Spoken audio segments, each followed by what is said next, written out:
আসসালামু আলাইকুম ওয়াৰাহমাতুল্লাহি ওয়াবাৰাকাতুহু। আপোনালোকৰ ওপৰত আল্লাহৰ ৰহমত, বৰকত আৰু শান্তি বৰ্ষিত হওক। আউযু বিল্লাহি মিনাশ শাইতানিৰ ৰাজিম। বিসমিল্লাহিৰ ৰাহমানিৰ ৰহিম।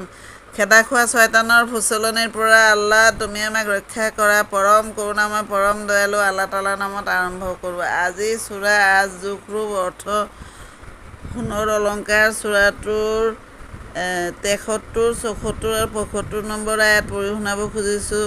আহকচোন আল্লাহ তালাই কি কৈ আছে শুনো।